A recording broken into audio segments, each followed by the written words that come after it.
of length 2 a centimeter and radius small r centimeter.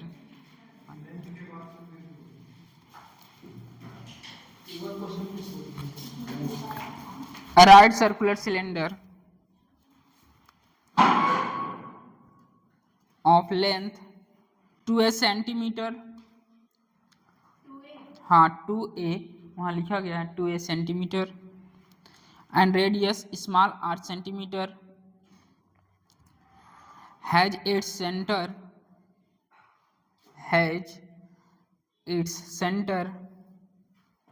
at the origin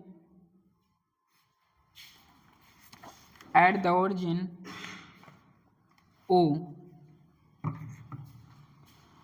and its axis along the x-axis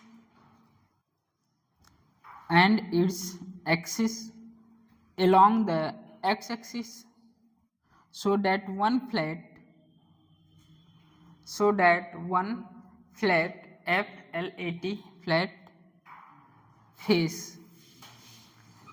face so that one flat face is at x is equal to plus a centimeter and the other is at x is equal to minus a centimeter as is shown in the figure. It is placed in uniform electric field. It is placed in a uniform electric field.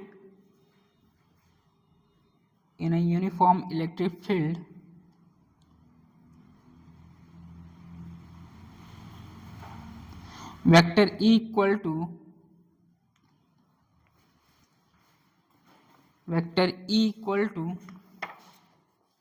EXI cap, हाँ Newton per coulomb, हाँ EXI cap ये EXI cap Newton per coulomb,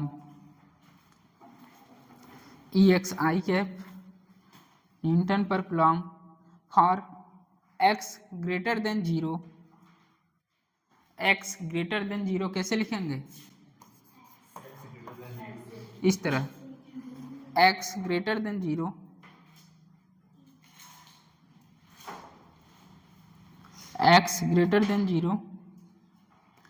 and electric field equal to minus EXI cap, हाँ and ये इसके बाद and electric field equal to minus EXI cap Newton per coulomb. Okay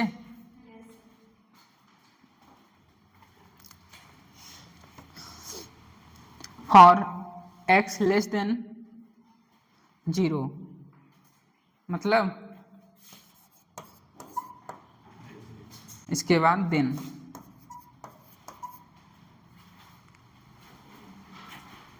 option लिखेंगे.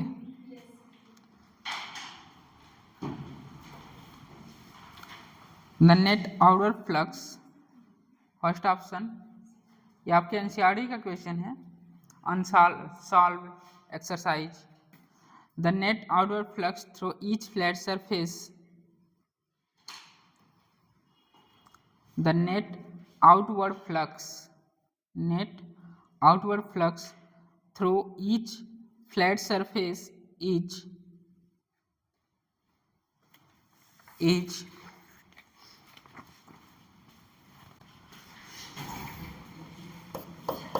EA pi r square into 10 to the power minus 6 newton metre square per coulomb. दूसरा लिखिए the net outward flux through curve surface दूसरा option लिखिए, the net outward flux through curved surface of the cylinder is 0. The net outward flux through curved surface of the cylinder is 0. Third option लिखिए,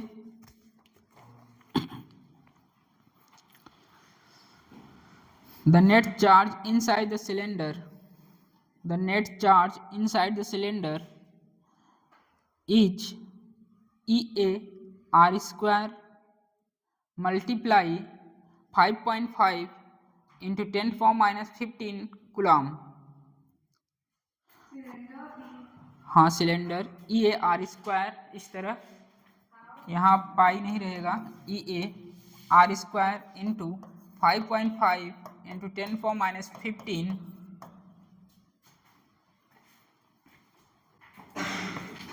coulomb. E A R square 5.5 into 10⁻⁻15 coulomb. Coulomb केवल coulomb, charge है, charge. ठीक है. Fourth option, the net charge inside the cylinder is A R square 25 into 10⁻⁻15. क्या? The net charge inside cylinder is E A R square. Last option है E A R square into 25 into 10⁻⁻15 coulomb. 25 into 10⁻⁻15 coulomb. ये fourth option आपके चारों option हैं.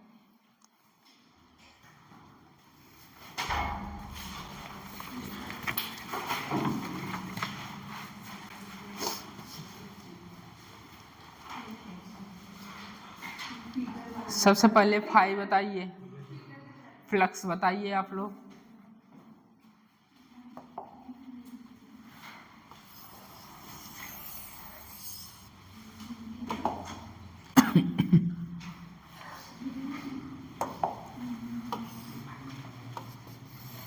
बातें नहीं.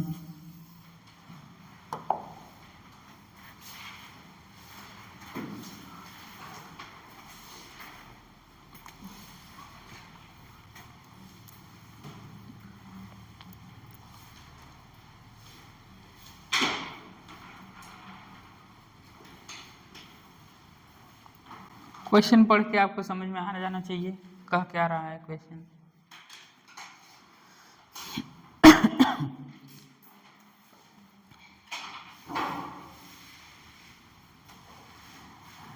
x greater than 0, इसका मतलब a क्या है, x equal to a positive, x equal to a negative. Total distance है 2a. ओरिजिन 0 0.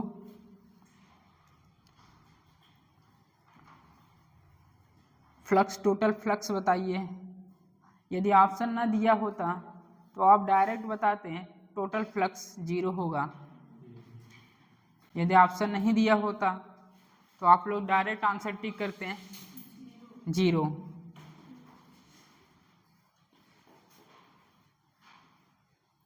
बट ऑप्शन में 0 तो है नहीं. अच्छा 0 है, तो दूसरा होगा आंसर. अब नहीं होगा, पहले होता, अब नहीं. एक चीज यहाँ आपको पकड़ना है, इलेक्ट्रिक फील्ड की जो डायरेक्शन है, यहाँ देखिए सब लोग, इलेक्ट्रिक फील्ड की direction E X equal to I cap, और इस तरफ इलेक्ट्रिक फील्ड की डायरेक्शन, इलेक्ट्रिक फील्ड की डायरेक्शन क्या है, minus E X I cap. और ये इलेक्ट्रिक फील्ड की डायरेक्शन ओरिजिन 0 0. अब एक बात और दिया है आपका क्वेश्चन में, x ग्रेटर देन 0, और यहाँ इसका मतलब यहाँ x इक्वल टू माइनस ए होगा और यहाँ x इक्वल टू प्लस ए होगा। कुछ समझ में आया? इलेक्ट्रिक फील्ड की डायरेक्शन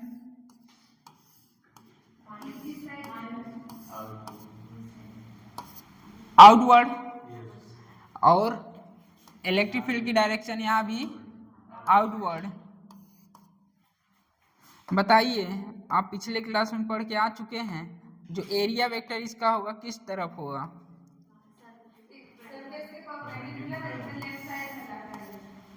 एरिया वेक्टर होगा, ये इलेक्ट्रिक फील्ड है और यहाँ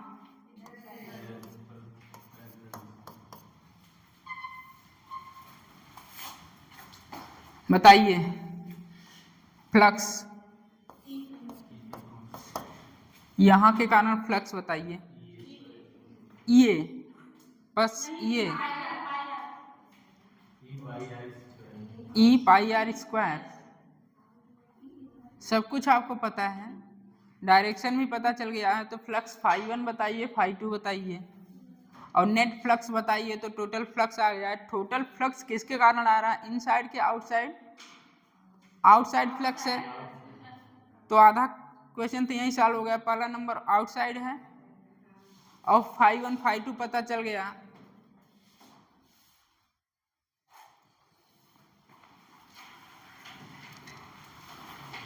एंगल बताइए कितना बन रहा है?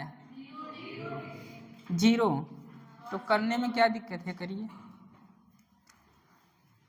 Phi equal to E A cos theta 0, तो 1 वैल्यू हो जाएगी ई ए, पाई आर स्क्वायर होता है, तो ई A pi R square.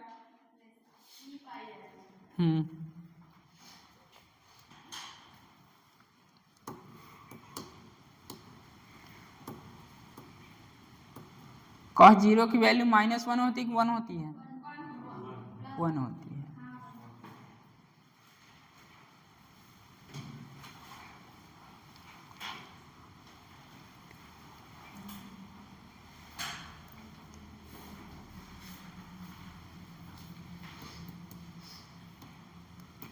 Total flux बताइए।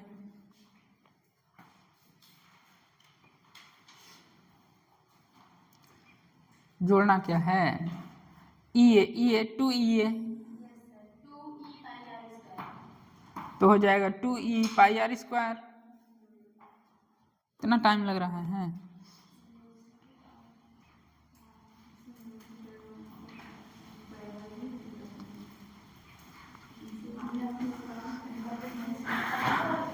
सब लोग बोर्ड पर आइए,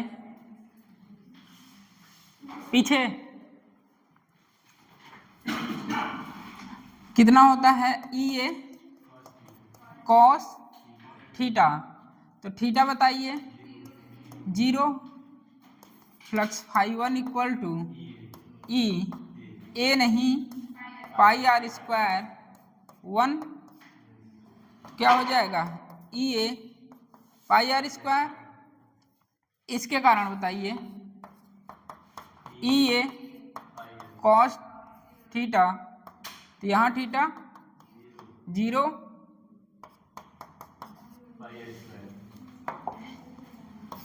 पाई R square 1 E pi R square. तो नेट फ्लक्स या टोटल फ्लक्स कितना हो जाएगा? φ1 प्लस φ2, तो हो जाएगा 2 ई पाई आर स्क्वायर। यही होगा। आपको फ्लक्स पता है इनक्लोज का, Q enclose by epsilon naught. Net flux कितना है? 2 E pi R square enclose charge epsilon naught, तो हो जाएगा Q enclose equal to 2 E pi R square epsilon not.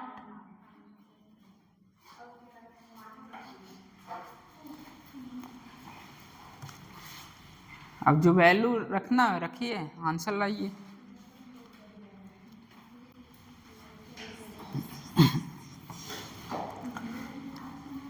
पाई आपको पता है, एप्सिलॉन नॉट पता है।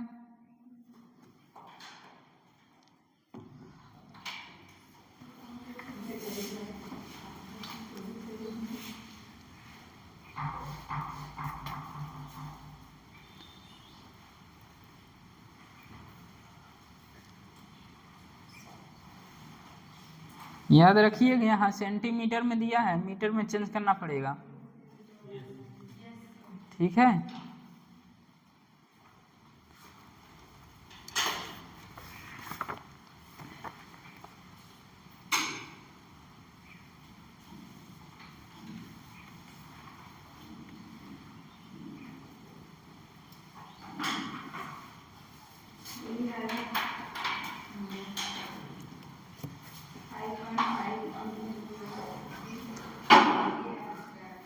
कितना आ रहा है charge?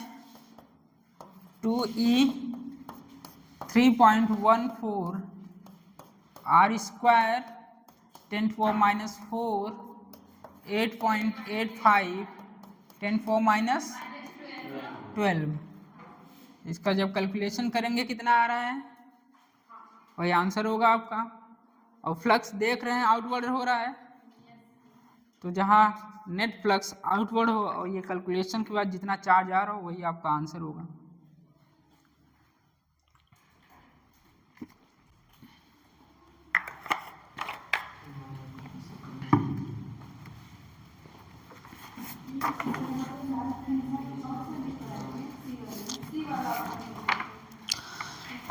The net charge inside the cylinder. Net charge, हाँ नेट चार्ज क्या होगा? अरे चार्ज तो इनक्लोज का ही होता है, फ्लक्स तो आउटवर्ड होगा। चार्ज तो इनक्लोज चार्ज मतलब क्या?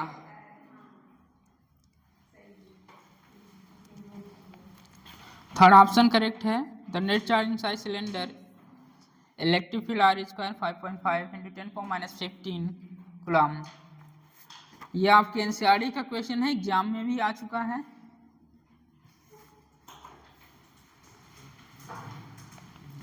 फ्लक्स आज खत्म हो जाएगा, नेक्स्ट लेक्चर में पोटेंशियल एनर्जी चालू होगा।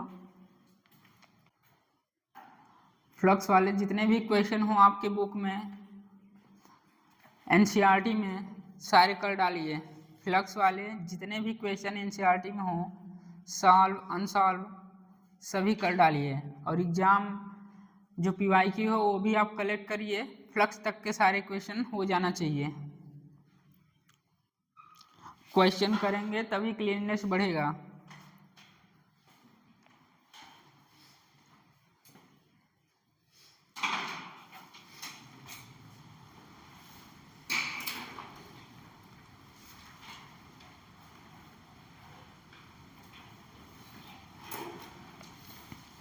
नेक्स्ट लिखिए क्वेश्चन।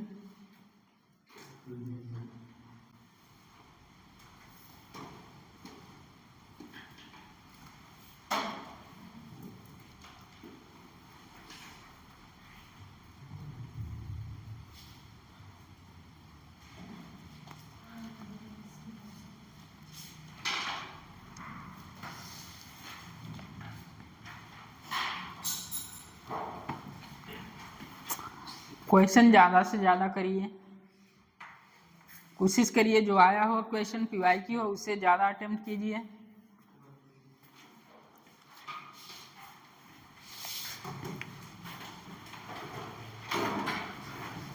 सारे क्वेश्चन 1 2 3 बार जरूर लगाइए जो नोट्स में है आपके। और टेस्ट और मेन एग्जाम आते आते हैं बस देखना ही रहे कि हाँ ये ऐसे लगेगा, इतनी बार आप रिवीजन कर लीजिए। अभी टाइम है, अभी कर लेंगे। लास्ट में जब टाइम कम बचता है तो वहाँ सिलेबस भी ज़्यादा रहता है, आपको बायो भी पूरा कवर करना रहता है, केमिस्ट्री भी और फिजिक्स भी। तो अभी से ध्यान रखिए, डेली का डेली पढ़िए, डेली का वर्क कीजिए। पीवाईक्यू तो लेके चलना है, पीवाईक्यू मस्ट है, करना ही है, विदाउट उसके काम नहीं चलेगा। क्वेश्चन नोट करिए। Next Figure show an imaginary cube. Figure shows an imaginary cube of side A. Of side A एक इमेजिनरी क्यूब है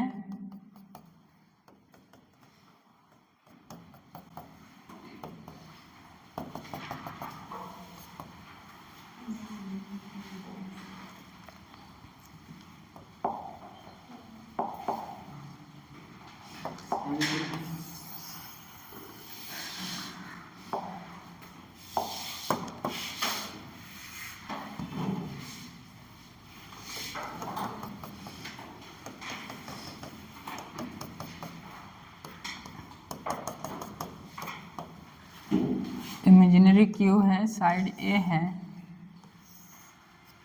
ये रॉड है,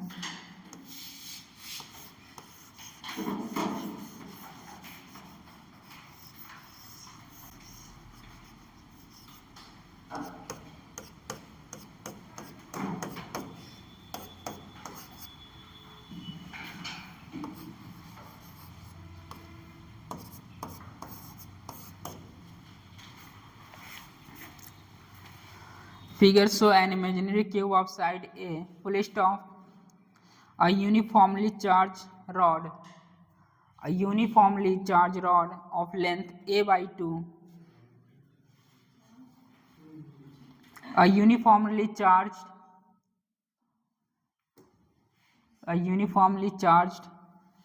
rod of length A by 2 moves towards right at a constant speed,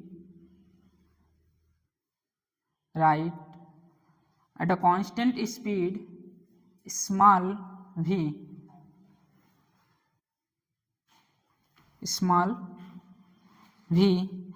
at t is equal to 0,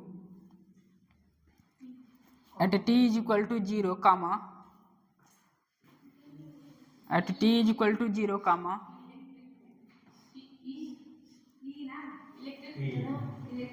नहीं, at t time t is equal to 0, comma, the right end of the rod. ये question आपको EMI में भी मिलेगा। EMI समझ रहे हैं? Electromagnetic induction, हाँ। The right end of the rod just touch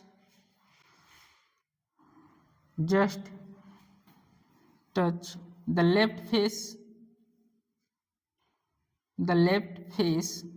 of the cube plot a graph between electric flux passing through the cube versus time passes through the cube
आपको graph बताना है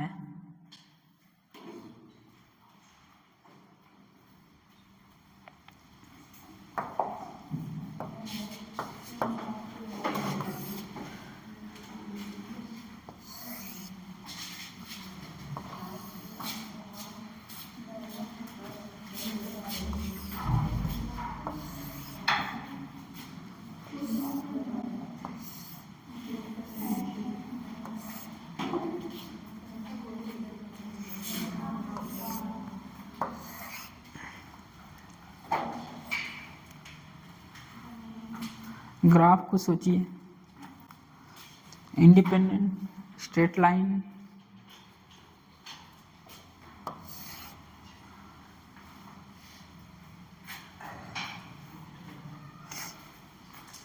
बनाइए इसे नीचे। फोर्थ ऑप्शन है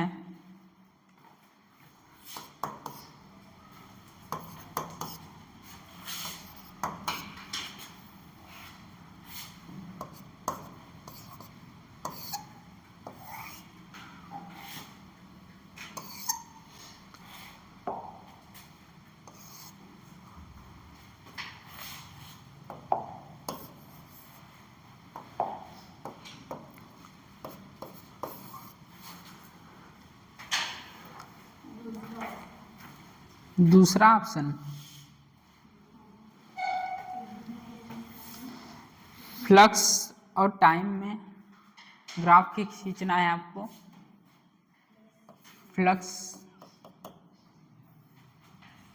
time t है, electric flux time t, electric flux time t, electric flux time t। Okay,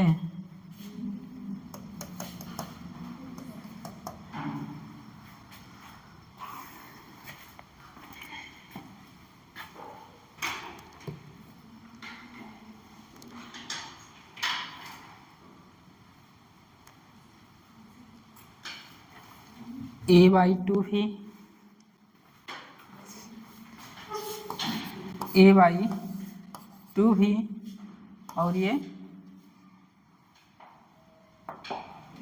a/v।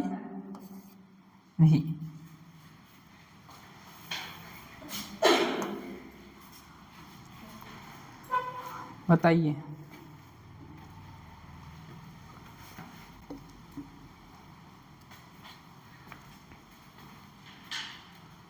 Graph हो गया? ग्राफ बना लिए सब लोग?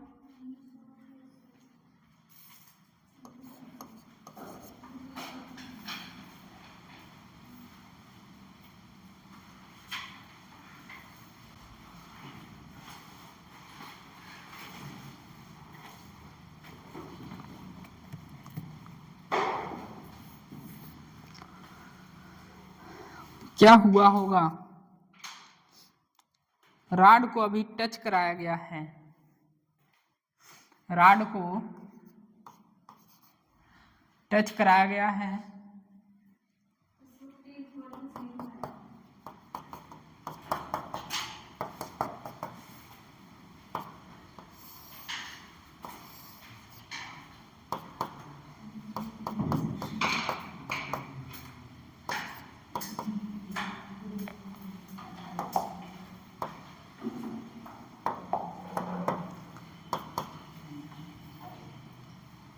यहाँ बताइए।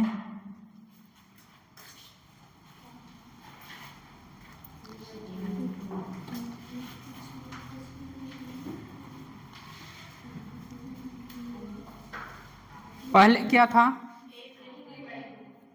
a/2 पर टच कराया गया, उसके बाद रॉड कुछ और अंदर गया, उसके बाद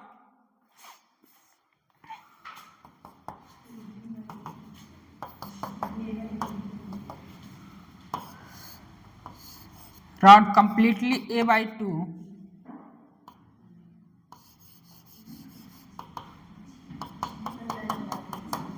अंदर है,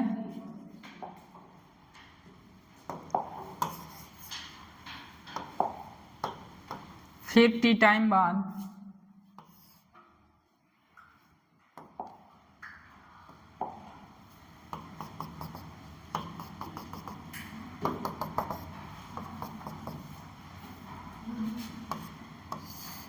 रॉड की कुछ ये कंडीशन होगी,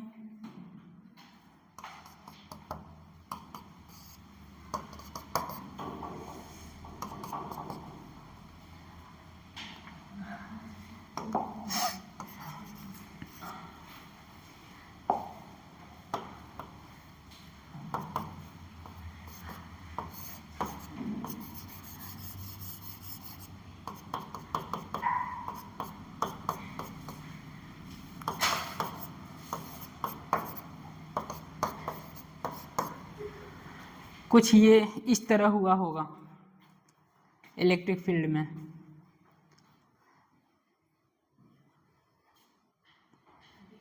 इतना शांत क्यों? बता सकते हैं पहले क्या हो रहा है? पहले तो बढ़ रहा है, जब रॉड को ट्यूब में डाला जा रहा है तो पहले क्या हो रहा है? फ्लक्स बढ़ रहा है। उसके बाद आप देख रहे हैं एक ऐसा समय आता है जिसपे कांस्टेंट हो रहा है, फिर से रॉड जब बाहर जा रहा है तो क्या हो रहा है? फ्लक्स कम हो रहा है। कौन सा ऑप्शन होगा? बी। फ्लक्स पहले क्या होगा? पहले तो बाहर था, जस्ट टच करा गया, उसके बाद रॉड जब अंदर गया तो फ्लक्स बढ़ेगा, फ्लक्स बढ़ा, उसके बाद फिर क्या हुआ? कांस्टेंट हुआ। उसके बाद जब रॉड बाहर गया तो क्या हुआ? डिक्रीज हुआ। तो कौन सा ऑप्शन आएगा? बी।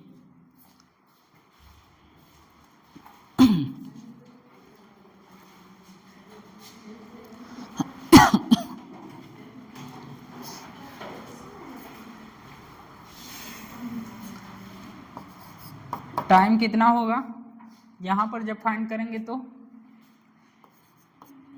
a/2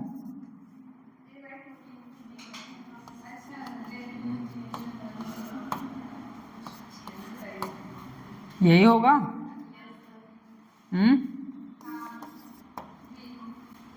तो क्या होगा? t is equal to a/2v पर देख रहे हैं इंक्रीज हो रहा है। उसके बाद जब रॉड पूरी तरह से अंदर जाए कांस्टेंट होगा, जैसे बाहर निकलेगा क्या होगा? डिक्रीज होगा। सेम यही क्वेश्चन आपको EMI में मिलेगा। वहाँ स्क्वायर रहेगा, रॉड को लेंगे मैग्नेटिक फील्ड में डालेंगे तो वहाँ भी मैग्नेटिक फ्लक्स पहले बढ़ेगी, फिर कांस्टेंट होगी, फिर डिक्रीज होगी। तो ऑप्शन सेकंड करेक्ट होगा।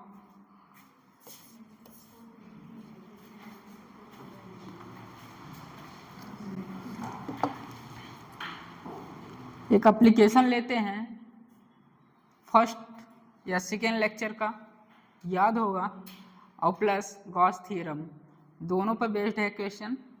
थियरी है, थियरी पूछा जाता है, नोट करिए।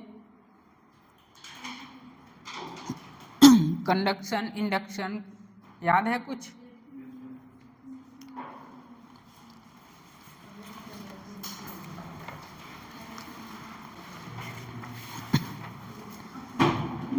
Figure show a close surface.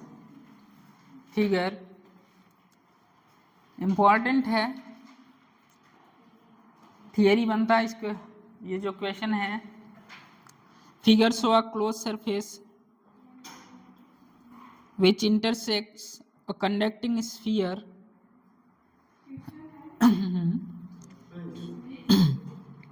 figure show a closed surface which intersect a conducting sphere, full stop.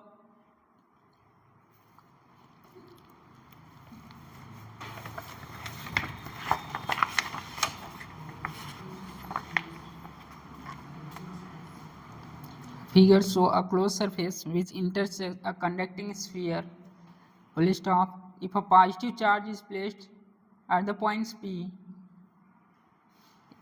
if a positive charge is placed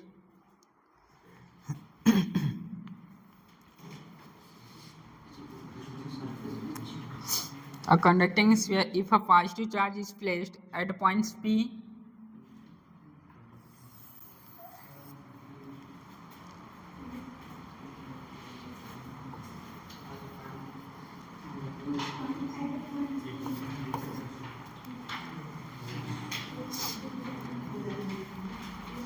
the net flux of the electric field, the net flux of the electric field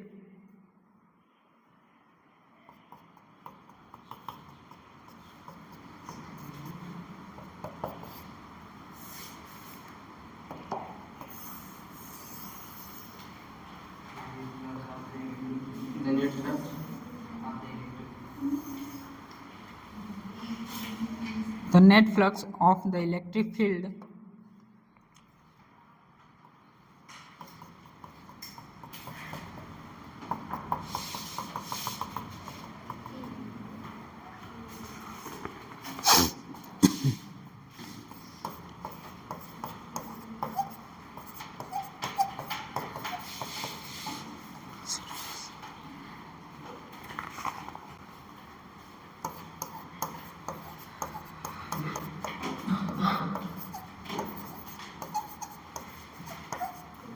conducting sphere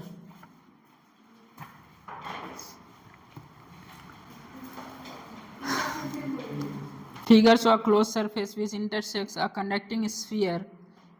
If a positive charge is placed at the points P, the net flux of the electric field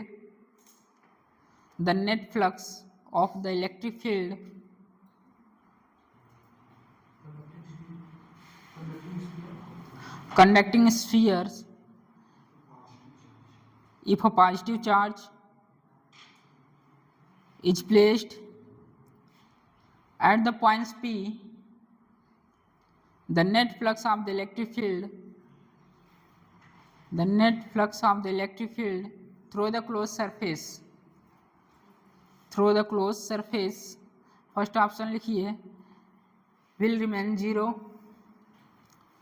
second option लिखिए will become positive, first लिखिए will remain 0,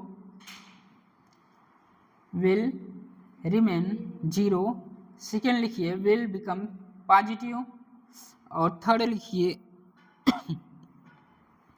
will become negative, fourth लिखिए will become undefined, fourth लिखिए will become undefined.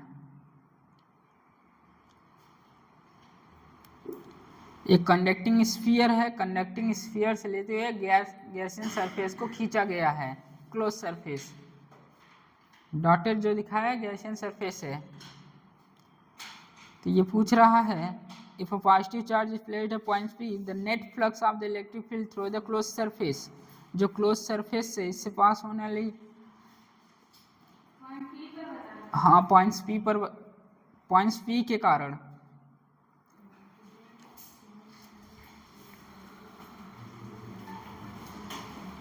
if a positive charge is placed at the points P, the net flux of the electric field through the closed surface, थोड़ा सा भी याद रखेंगे या याद होगा आपको, पिछला लेक्चर तो आ जाएगा 0।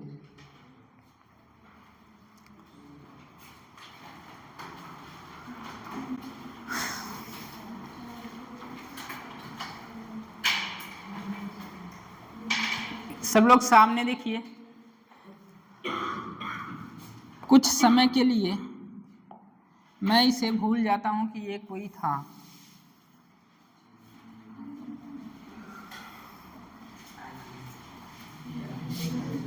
आपके पास कंडक्टिंग स्फीयर है, बोलिए कंडक्टिंग स्फीयर है कि नहीं है? है। P पॉइंट्स पर पॉजिटिव चार्ज है, क्यों? अब बताइए, जब मैं कंडक्शन बता रहा था तो वहां क्या हो रहा था?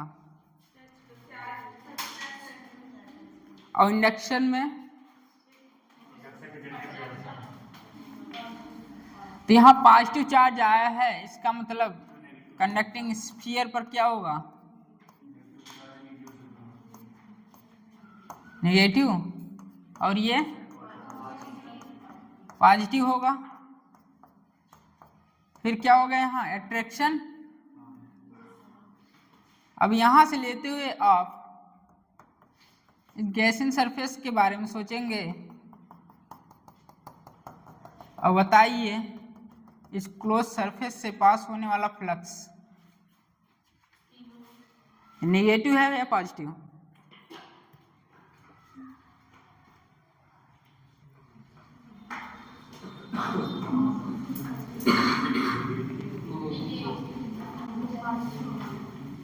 नेगेटिव होगा।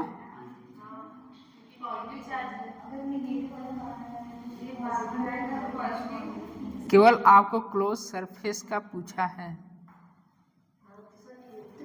कंडक्टिंग के बारे में आपको उधर वाला सोचना भी नहीं है। गैसियन सरफेस क्लोज सरफेस होता है तो आप गैसियन सरफेस के बारे में सोचेंगे तो क्या आएगा?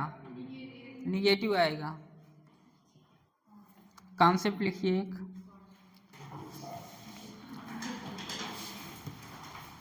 ऑप्शन मारिए third, will becomes negative. Concept लिखिए।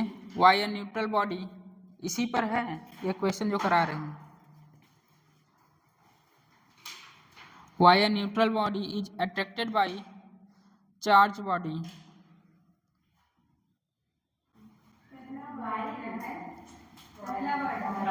Y W H, हाँ वाइल नहीं है, W Y।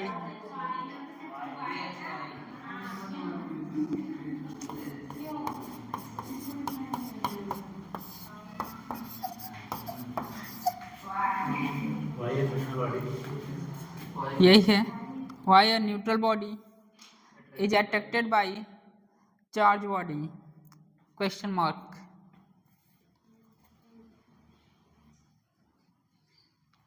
Why a neutral body is attracted by charged body? मैं ये पढ़ा के आ चुका हूँ। आपका कंडक्टिंग स्फीयर न्यूट्रल बॉडी थी, पॉइंट P पर चार्ज को रखा गया तो ये निगेटिव, ये पॉजिटिव चार्ज है तो कंडक्टिंग स्फीयर पर क्या आएगा? निगेटिव आएगा। तो क्या होगा? अट्रैक्शन होगा। यही है concept. Why a neutral body is attracted by charge body.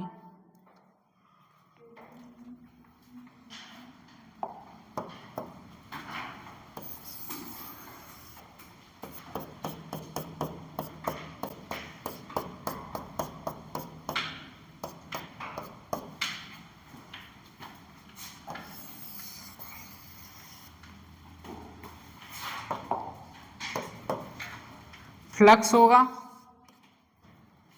अरे बोलो ना यार।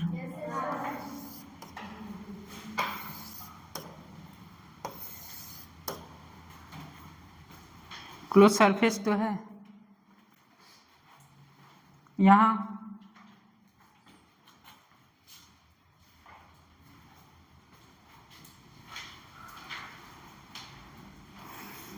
यहाँ इसके बीच में जो मॉलिक्यूल होंगे इस इलेक्ट्रिक फील्ड के कारण क्या होंगे? पोलराइज हो जाएंगे। अरे ये कोई ऑर्बिट है, बताइए कोई ऑर्बिट है, इसमें मॉलिक्यूल तो होगा। वो मॉलिक्यूल इस इलेक्ट्रिक फील्ड के कारण क्या होगा? डिस्टर्ब होगा। तो इसमें क्या हुआ? पोलराइजेशन हुआ।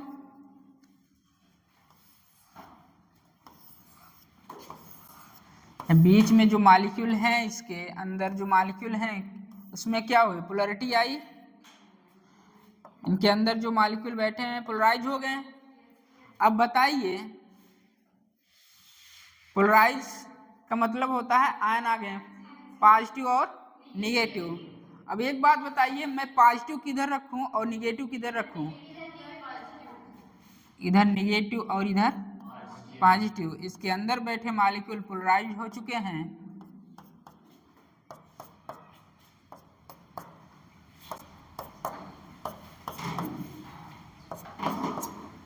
ठीक, बताइए यहाँ अट्रैक्शन हो रहा है कि रिपल्शन हो रहा है? अट्रैक्शन हो रहा है, पॉजिटिव निगेटिव। एक बात और बता के आए हैं, बताइए इस पे इलेक्ट्रिक फील्ड की डायरेक्शन किधर होगी? अरे इलेक्ट्रिक फील्ड, ये फोर्स की डायरेक्शन बताइए। यहाँ फोर्स की डायरेक्शन कहाँ होगा? निगेटिव पर। निगेटिव पर और पॉजिटिव पर इलेक्ट्रिक फील्ड की डायरेक्शन बताइए।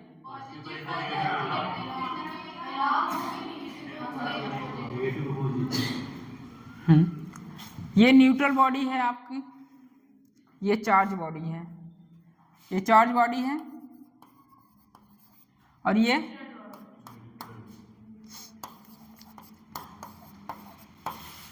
अभी भी न्यूट्रल है। इलेक्ट्रिक फील्ड होने के कारण इनके बीच में जो मॉलिक्यूल हैं क्या हुए हैं, पोलराइज हुए हैं। आपने देखा पोलरिटी, और पॉजिटिव चार्ज है तो आपने दिखाया पॉजिटिव तरफ क्या है, निगेटिव। तो यहाँ क्या हो रहा है, अट्रैक्शन हो रहा है। अभी भी बॉडी क्या है, न्यूट्रल।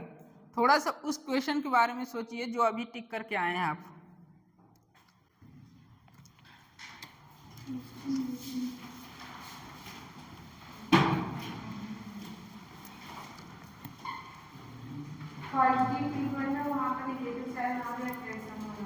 वहां भी अट्रैक्शन हो रहा है। आप देख रहे हैं न्यूट्रल बॉडी है फिर भी अट्रैक्शन हो रहा है। किसके कारण हो रहा है, पोलराइज हो रहे हैं, यहाँ पोलराइजेशन हो रहा है। जो न्यूट्रल बॉडी है उनके अंदर जो मॉलिक्यूल है इलेक्ट्रिक फील्ड के कारण डिस्टर्बेंस हो रहा है, तो वहाँ यहाँ के मॉलिक्यूल क्या हो रहे हैं, पोलराइज हो रहे हैं। नीचे लिखिए पोलराइज्ड। हाँ,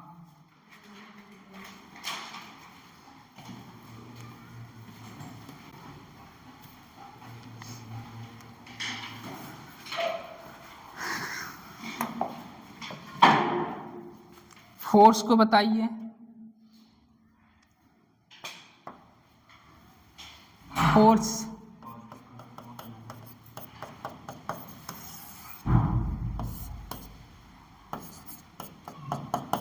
इधर अट्रैक्शन हो रहा है, E1 को ज्यादा दिखाए हैं।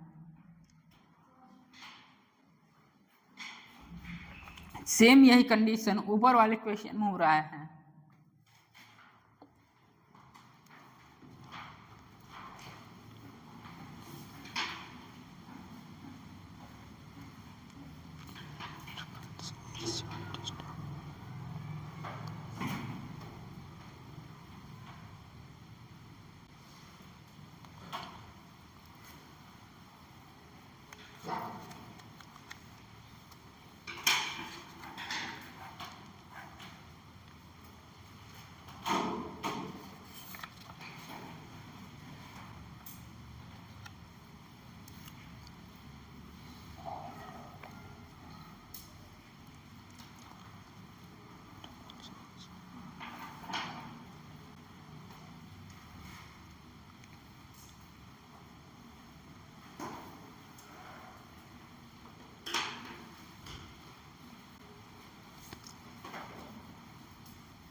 चार्ज बॉडी और न्यूट्रल बॉडी में अट्रैक्शन हो रहा है, बट जो न्यूट्रल बॉडी के अंदर पोलराइजेशन हो रहा है वहाँ क्या हो रहा है, जो मॉलिक्यूल पोलराइज हो रहे हैं वहाँ अंदर क्या हो रहा है, जैसे कि चार्ज पॉजिटिव ये है, चार्ज है वो तो पूरा न्यूट्रल बॉडी है। न्यूट्रल बॉडी और चार्ज के बीच में अट्रैक्शन हो रहा है, और जो वहाँ पोलराइजेशन हो रहा है, तो पोलराइजेशन किसके कारण हो रहा है, इलेक्ट्रिक फील्ड प्लस। ठीक है, एक और अच्छी बात बताइए, वहाँ रिपल्सन हो रहा है। इलेक्ट्रिक फील्ड फोर्स देखिए जस्ट क्या है, अपोजिट हैं। ठीक है, एक चार्ज बॉडी है और न्यूट्रल बॉडी में क्या होगा, अट्रैक्शन होगा, बट वहाँ इलेक्ट्रिक फील्ड के कारण क्या हो रहा है, रिपल्सन हो रहा है। ये लाइन लिखिए जो पोलराइज लिखाए थे। Repulsion is sure, repulsion is sure test of electrification, repulsion is sure test of electrification.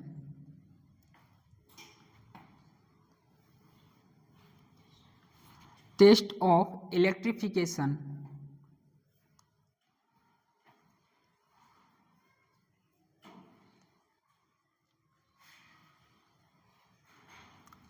नीचे लिखिएगा एस बोथ आर, एस इस तरह जो लाइन लिखे हैं उसी के नीचे ऐसे करके लिखिएगा, एस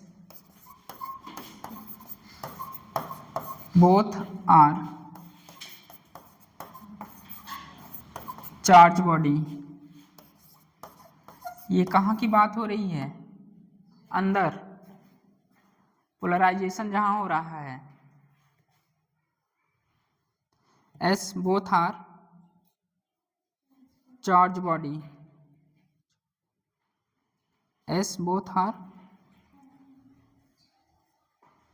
चार्ज बॉडी या बॉडी चार्ज।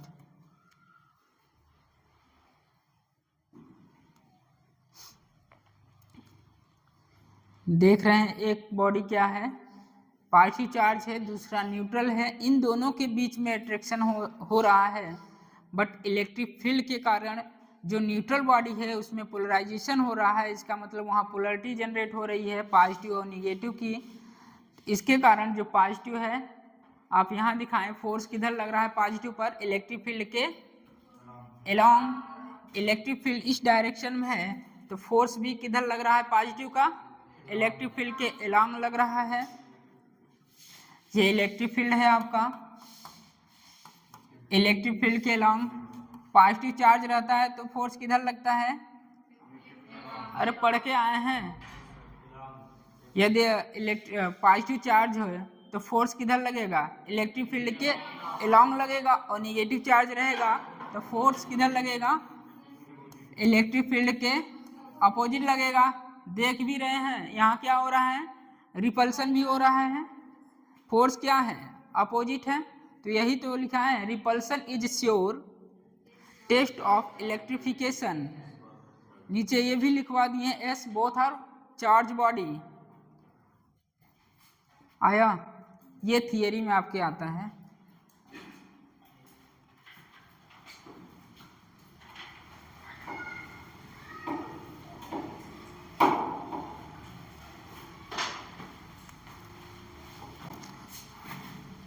लिखिए,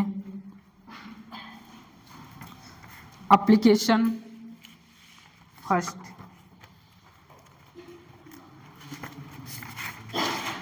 एप्लीकेशन फर्स्ट में डालिए electric field due to conducting sphere.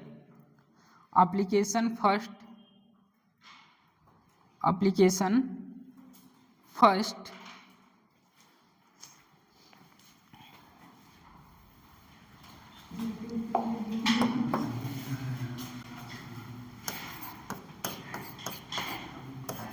Application first में लिखिए इलेक्ट्रिक फील्ड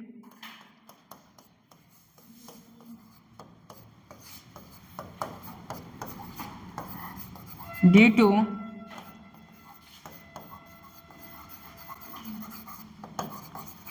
कंडक्टिंग स्फीयर या हॉलो स्फीयर, हॉलो मतलब खोखला, या spherical shell. Electric field due to conducting sphere या स्फीरिकल सेल, स्फीरिकल सेल।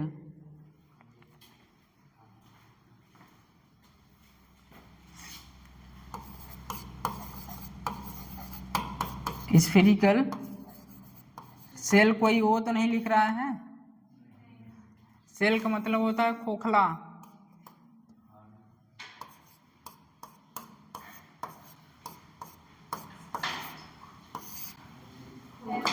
खोखला, एक खोखा पहुंचा दें।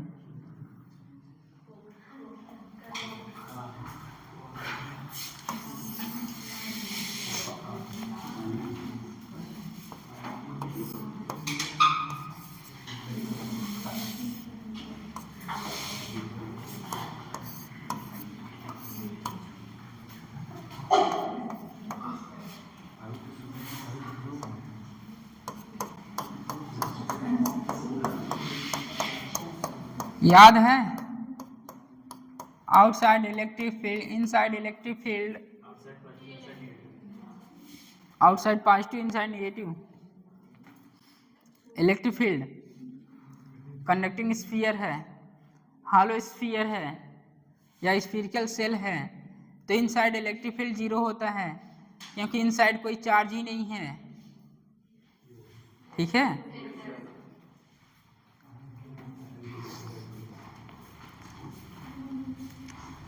पूरा का पूरा चार्ज हॉलो में या सेल में या खोखला में सरफेस पे रहता है।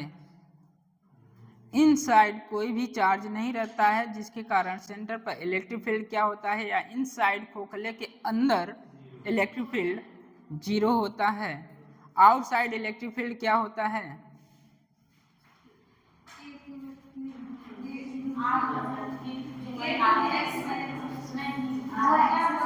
विशाल तिलक में गया है, विशाल तिलक में गया है।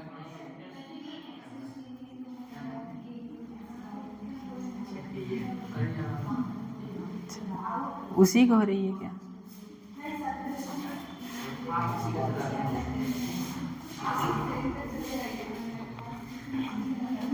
बताइए।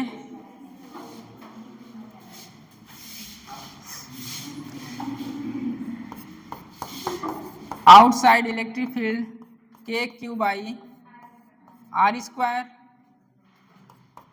इलेक्ट्रिक फील्ड सरफेस पर कितना होगा?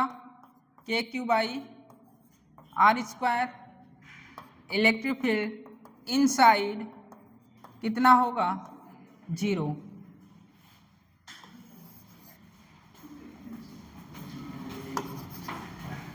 चार्ज क्यू है। Outside electric field conducting sphere है, कंडक्टिंग स्फीयर के outside electric field KQ/R²। Surface पर KQ/R²। इनसाइड इलेक्ट्रिक फील्ड 0 होता है, क्योंकि खोखले में अंदर कोई चार्ज नहीं होता है, टोटल चार्ज सरफेस पर रहता है। बताइए ग्राफ।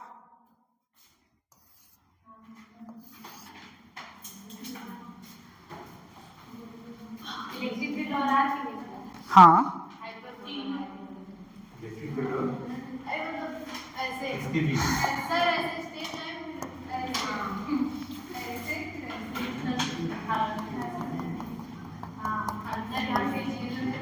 अंदर इलेक्ट्रिक फील्ड क्या है?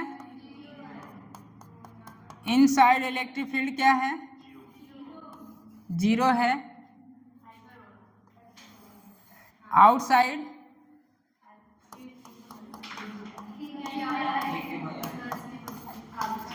R²। यहाँ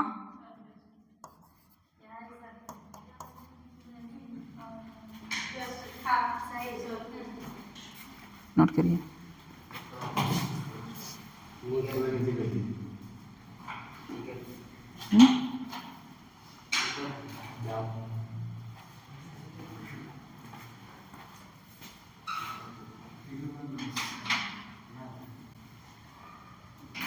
कौन कह रहा फिगर नहीं बनाना? ये दे, यही तो आया है एग्जाम में, यही 3-4 बार आया है।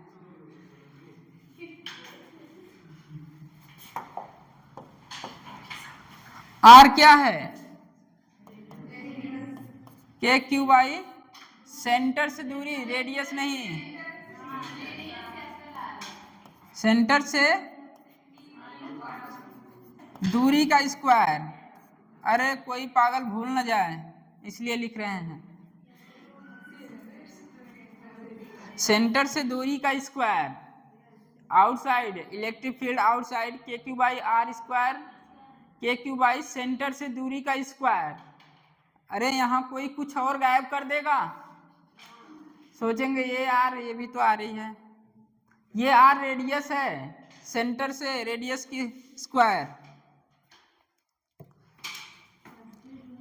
Outside KQ/R²। R² क्या? सेंटर से दूरी का स्क्वायर। अरे याद करेंगे ना, अरे आर तो दोनों में था। आर यहाँ का 10 सेंटीमीटर, यहाँ का 5 सेंटीमीटर दिया, यहाँ 10 सेंटीमीटर। ये वाला यहाँ रखा गया, ये वाला यहाँ रखा गया, हो गया कल्याण। तो इसलिए electric field outside KQ/ centre से दूरी का square. Outside inside, inside electric field 0 है, तो आप ग्राफ देख रहे हैं इलेक्ट्रिक फील्ड और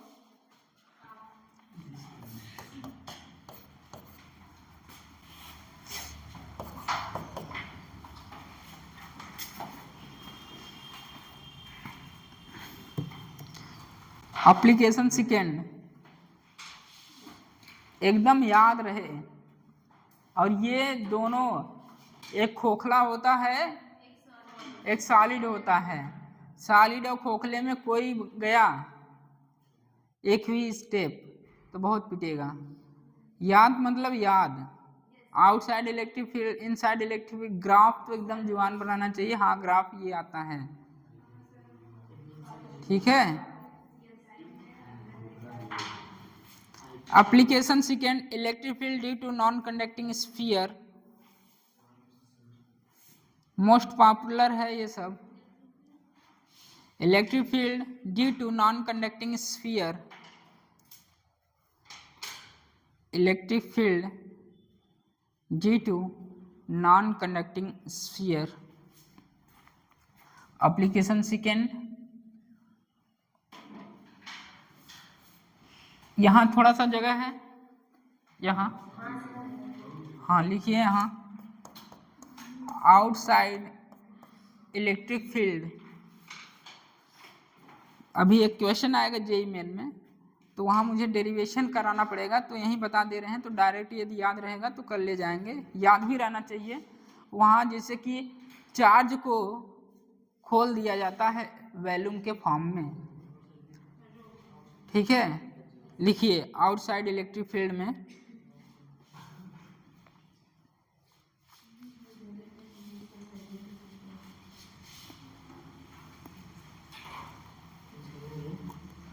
चलिए डेरिवेशन ही कराएंगे, छोड़िए। Application second, electric field due to non conducting sphere, electric field due to non conducting sphere.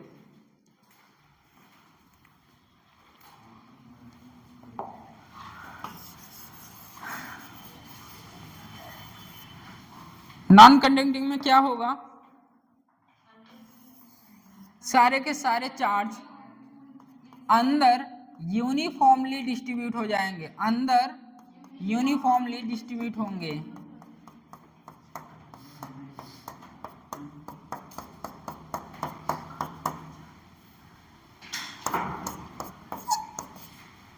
Non conducting sphere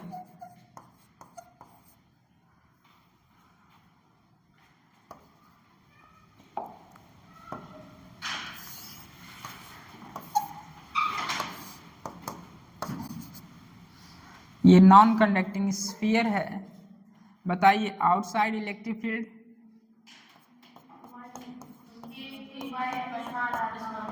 के क्यू बाई सेंटर से दूरी का स्क्वायर या K Q by small R का होल स्क्वायर। सरफेस पर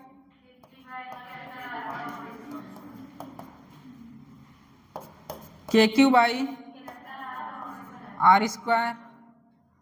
चलिए बताइए inside electric field K Q R by R cube. Inside electric field K Q R by R cube. यहाँ बताइए ग्राफ, इनसाइड में स्ट्रेट लाइन आएगा और सेंटर से आउटसाइड में सेंटर से दूरी इनवर्सली प्रोपोर्शनल आर स्क्वायर, तो हाइपरबोला होगा।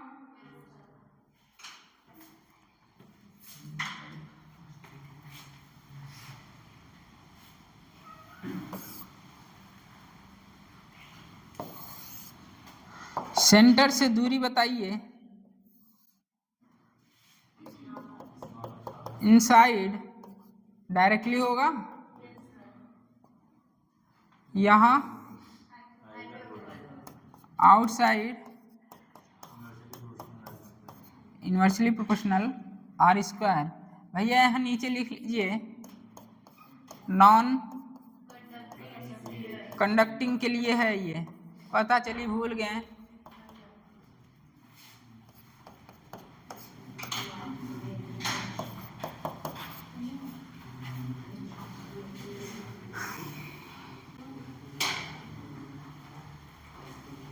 नॉन कंडक्टिंग स्फीयर में चार्ज यूनिफॉर्मली डिस्ट्रीब्यूटेड है, ध्यान रखिएगा।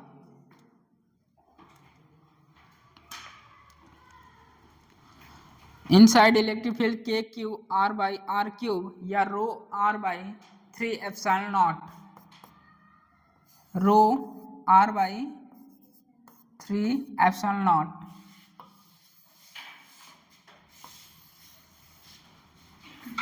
Inside electric field K Q R by R cube equal to rho R by 3 epsilon not.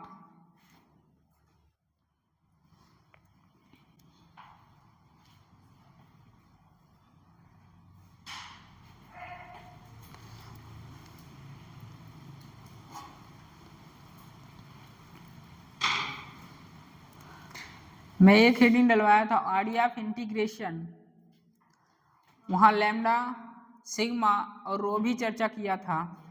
कभी सिग्मा में देगा, कभी रो में देगा और कभी लैम्डा में। तो अभी आने वाला क्वेश्चन जो है वो रो पर दिया है। रो होता है चार्ज पर यूनिट। अच्छा,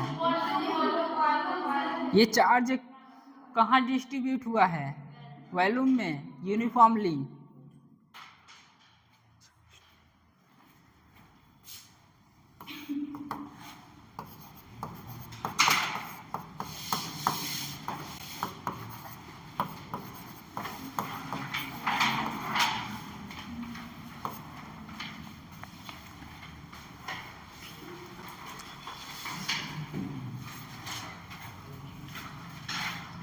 रो इज इक्वल टू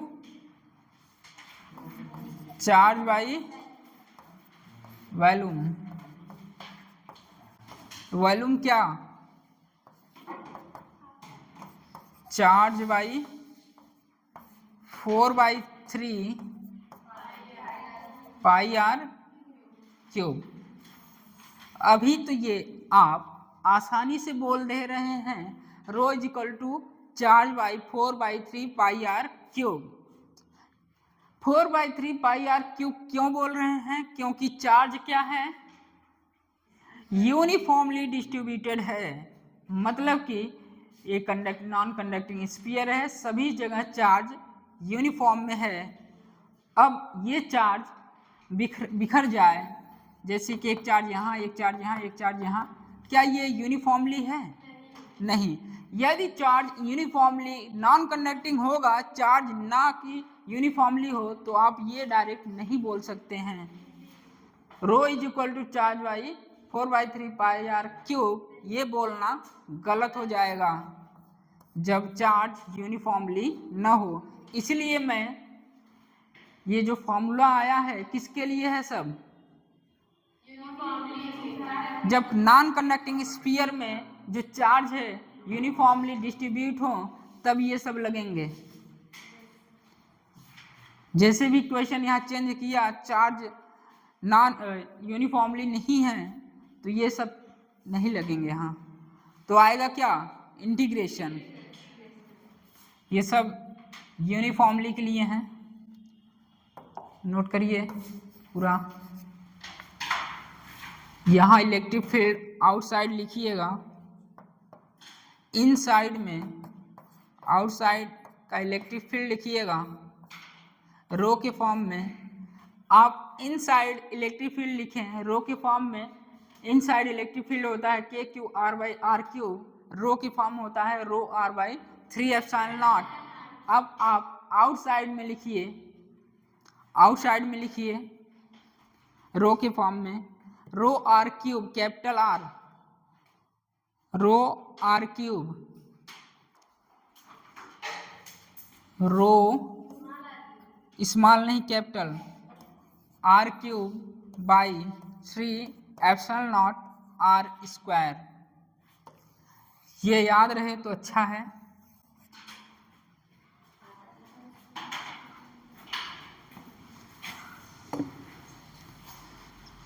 आउटसाइड रो के फॉर्म में inside electric field rho R का cube by 3 epsilon not R square.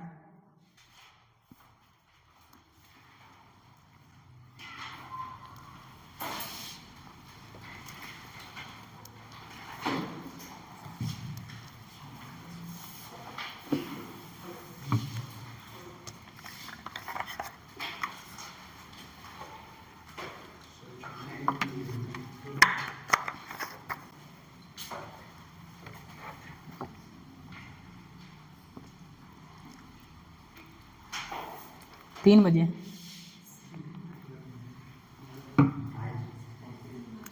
छोड़ दें।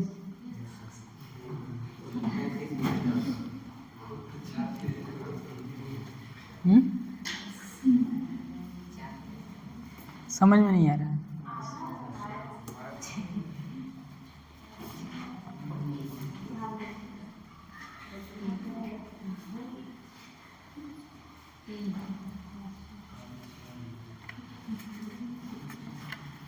छोड़ दिया जाए। कितने घंटे? 1 घंटे हो गया। कितने घंटे हुए?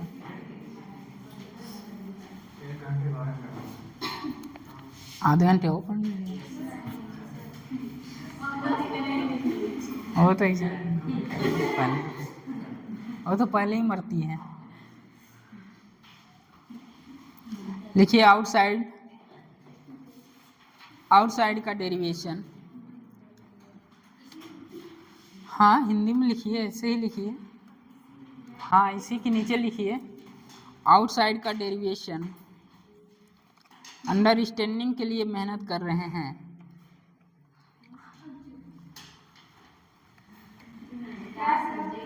लिखिए, जो बोल रहे हैं वही लिखना है, हिंदी में लिखिए। लिखिए तो बताते हैं ना। आउटसाइड का डेरिवेशन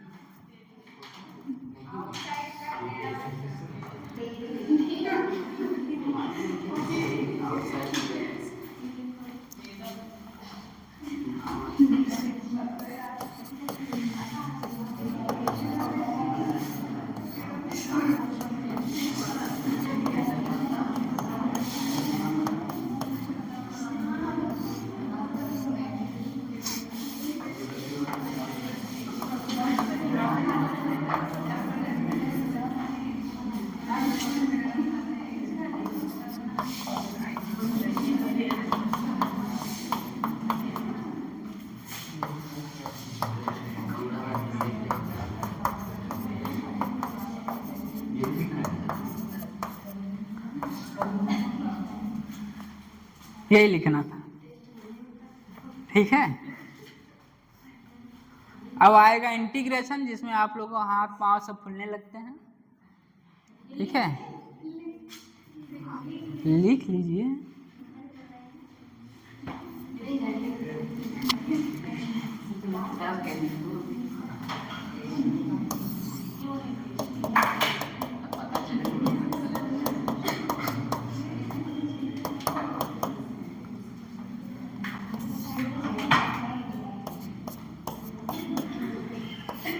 बातें नहीं।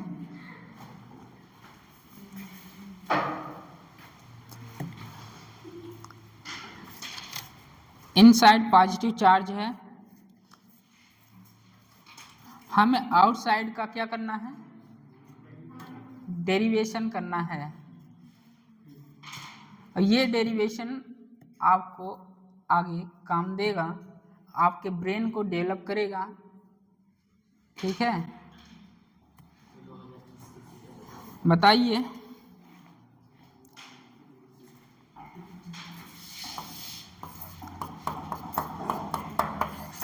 D equal to Q enclose by epsilon not.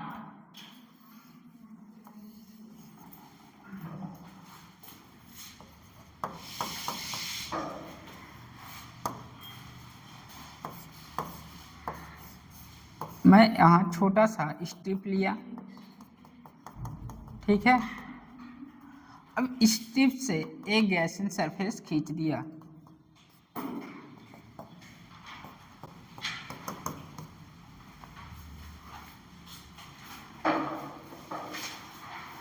बताइए अंदर जो चार्ज है और पॉइंट्स P पर इलेक्ट्रिक फील्ड की डायरेक्शन, इलेक्ट्रिक फील्ड की डायरेक्शन बताइए। चार्ज के कारण इलेक्ट्रिक फील्ड का डायरेक्शन बताइए। चलिए मैं यहाँ क्यू नॉट भी रख दिया।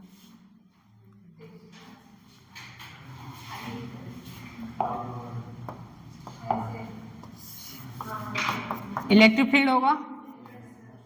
अब बात आई इस गैसियन सरफेस पर जो आप एरिया वेक्टर लेंगे वो उसका डायरेक्शन किधर होगा?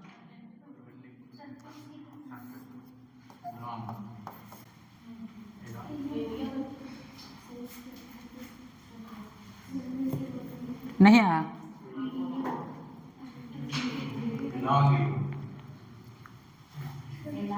along E2, along E1 या along E? along E। आप किसी भी पॉइंट पर देखेंगे वो परपेंडिकुलर ही बनेगा, ठीक है। उस दिन बताए थे कहीं से भी पेन खींचिए और लाइन खींच दिए और पेन रखिए तो वो क्या बनता है? परपेंडिकुलर। तो गैसियन सरफेस पर क्या बन रहा है? परपेंडिकुलर। तो एरिया वेक्टर कहाँ होगा? सरफेस के परपेंडिकुलर। तो इलेक्ट्रिक फील्ड और एरिया वेक्टर उसी डायरेक्शन में है। बोलिए। अब बात आई उस छोटे से एलिमेंट्स का एरिया क्या लें? DA। और DA को खोलेंगे क्या लिखेंगे?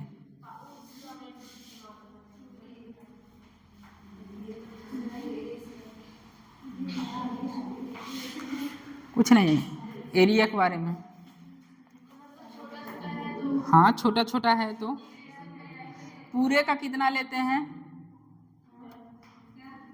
पूरे का कितना लेते हैं? हाँ पाई आर स्क्वायर। सनी कुछ 2 पाई आर कुछ याद आ रहा है?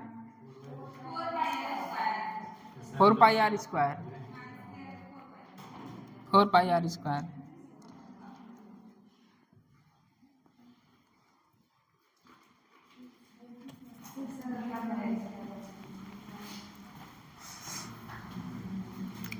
यहाँ बताइए इलेक्ट्रिक फील्ड बचा क्या? DA Q by epsilon naught. इसका कितना रखेंगे? 4 pi R square Q by epsilon not. R कहाँ से लिए हैं? सेंटर से। ये आर लिए हैं यार, क्या हो जाएगा?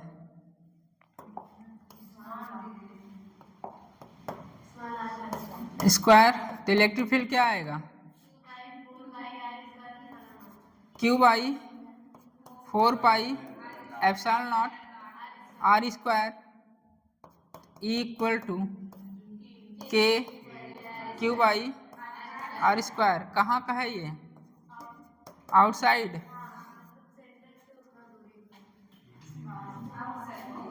और क्या हो गई? वो आया कहाँ से? वो तो मैं डायरेक्ट बता के आया। आया कैसे? ऐसे आया होगा। यहाँ कुछ नहीं है। अब आएगा जब इनसाइड, वो इम्पोर्टेंट है, लिखना है।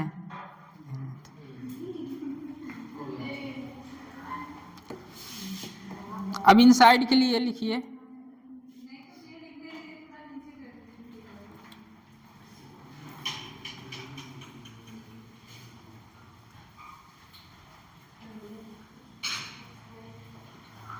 आपके अंडरस्टैंडिंग के लिए बताया जा रहा है, ठीक है।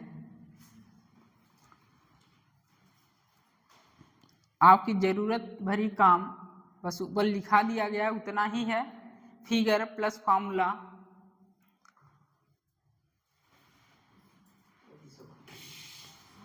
तब ये सब इसलिए लिखाया जा रहा है कि कभी क्वेश्चन आ जाए इंटीग्रेशन पर बेस्ड तो कैसे करेंगे आप लोग।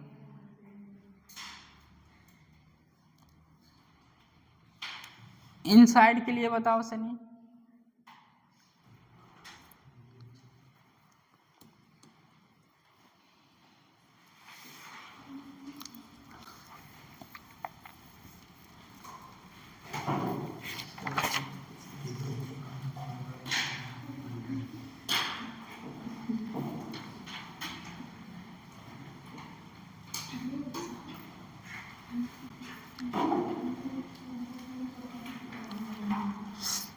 अभी ये सब यूनिफॉर्मली चार्ज डिस्ट्रीब्यूटेड चल रहे हैं।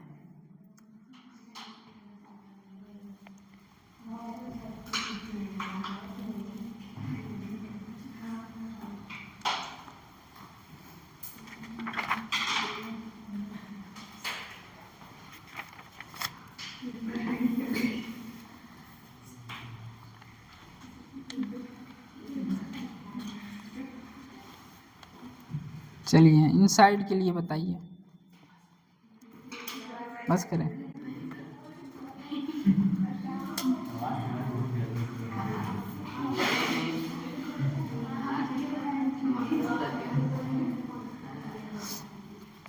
जैसे आप आउटसाइड के लिए एक गैसियन सरफेस खींचें और वहाँ पर छोटा सा स्ट्रिप लिए या एलिमेंट लिए, तो यहाँ भी अंदर एक गैसियन सरफेस खींचेंगे, वहाँ पर एक स्ट्रिप लेंगे, हाँ इसके अंदर। नेक्स्ट वाला इनसाइड, ये आउटसाइड के लिए था।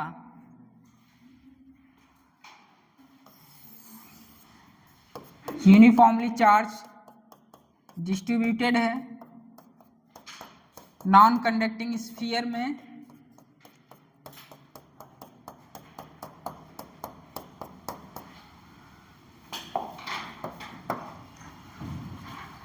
अब आप इसे के अंदर ही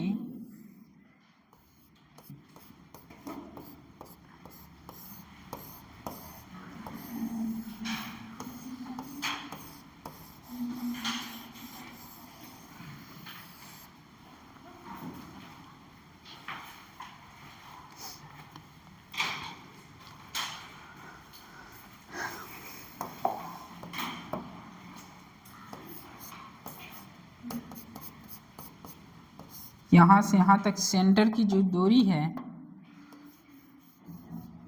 स्मॉल आर है और ये कैपिटल आर।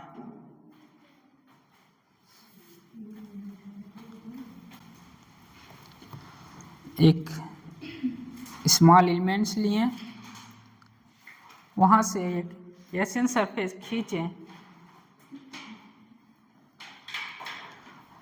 अब इस पॉइंट पर बताइए इलेक्ट्रिक फील्ड की डायरेक्शन और एरिया वेक्टर की डायरेक्शन क्या होगी। ये इलेक्ट्रिक फील्ड, इसी पर क्या होगा डी ए, एरिया वेक्टर वहाँ भी डी ए ही होगा स्मॉल एलिमेंट्स के लिए।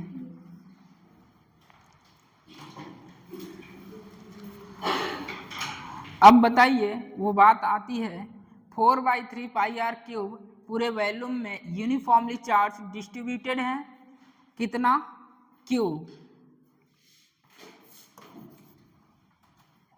यूनिफॉर्मली चार्ज डिस्ट्रीब्यूटेड है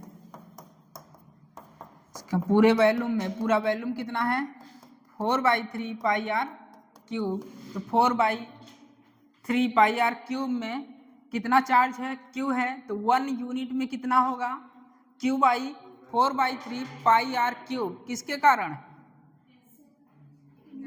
पूरे के कारण, पूरे के कारण, ठीक पूरे के कारण क्या है 4/3 पाई आर क्यूब कितना चार्ज क्यू, तो यूनिट में एक एक नियम 4/3 पाई आर क्यूब। अब बात आई इसकी, इसका भी तो वैल्यूम होगा, बोलिए।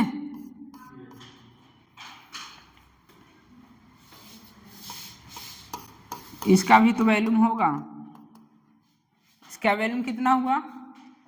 4/3 पाई आर क्यूब में क्यूब है तो यूनिट में इतना है, तो 4/3 पाई आर क्यूब में क्यूब आई 4/3 pi R cube into 4/3 pi R cube. ये कैंसिल होगा, क्या आएगा?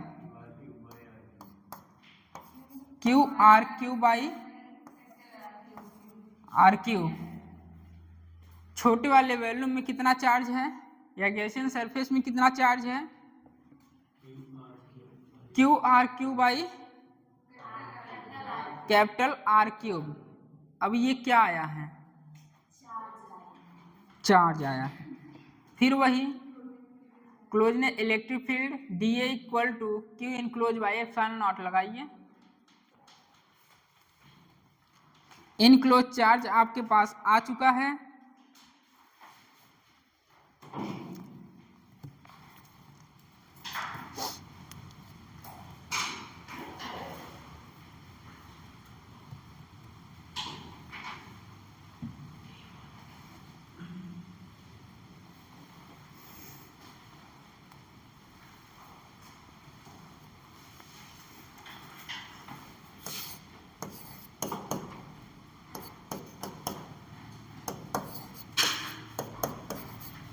इनक्लोज चार्ज ही तो फाइंड करना था।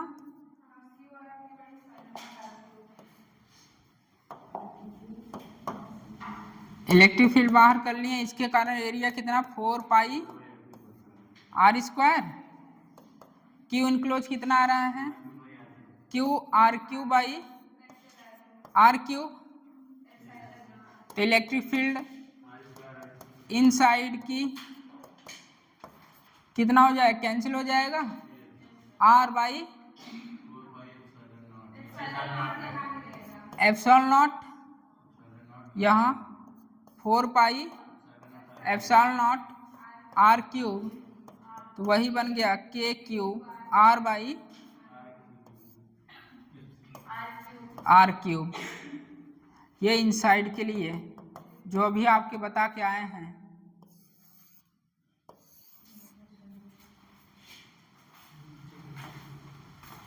काम का चीज ऊपर वाला जो पढ़ा के आ चुके हैं वो आया कैसे है, आपके अंडरस्टैंडिंग के लिए ये बता रहे हैं।